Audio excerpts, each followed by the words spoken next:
Emilía Rut Hólmarsdóttir Olsen var kjörin akstursíþróttakona 2017 hjá Akstursíþróttasambandi Íslands en síðastliðið ár hefur hún náð gríðarlegum árangri sem aðstoðar ökumaður í rally og var einnig valin akstursíþróttakona Reykjanesbæjar á síðasta ári.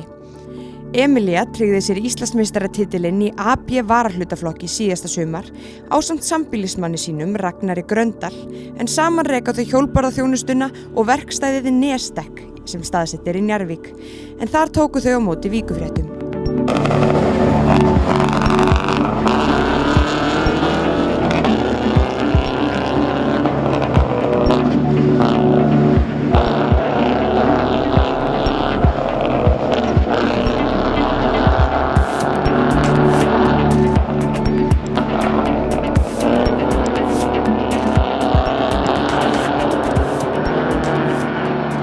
Hvað allt þetta? Hérna gírstöngin? Já, þetta hérna handbremsa, þetta vökuhandbremsa. Ok. Svo hérna erum við með slökkvikerfi. Skulum ekki trúa í það. Nei, er það bara ef kviknar í hérna hjá okkur? Já.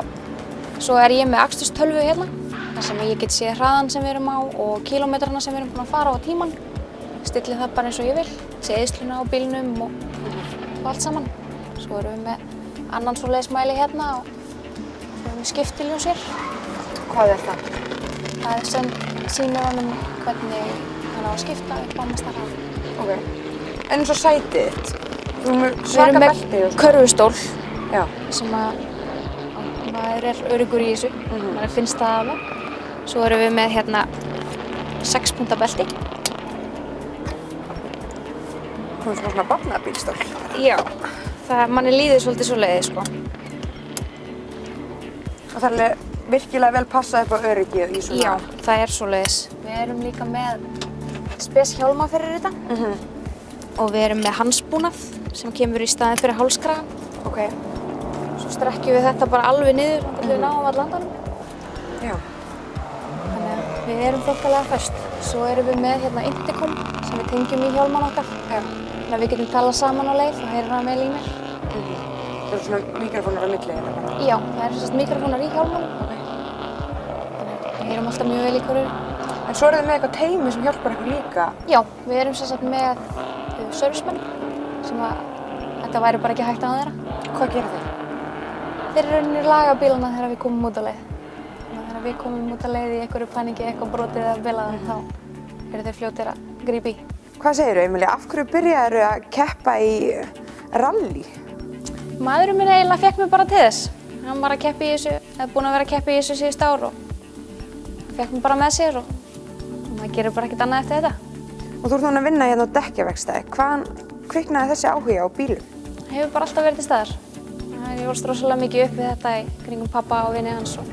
Er hann búinn að vera að keppa í? Nei, hann hefur ekkert verið að keppa, hann hefur átt mótorhjól og verið með honum á fjórhjóli og svona. Og nú ert þú, hvað kallast það, aðstoðarökumaður. Hvernig er það? Það er hrikalega gaman, sko.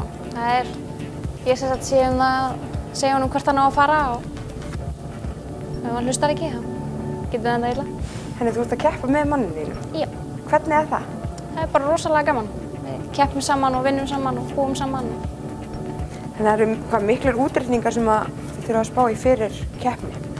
Já, það þarf að vera allt í staðar. Það eru varahlutir og svo erum við okkar servicemenn sem ferðast út allt land með okkur.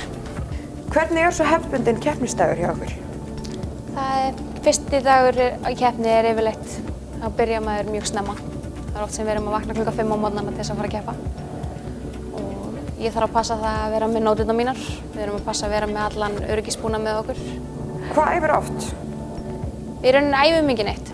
Það er bara við förum svona viku, 2 fyrir keppni. Þá förum við á leiðaskoðun, hreinsum til í nótunum okkar og græjum að gera.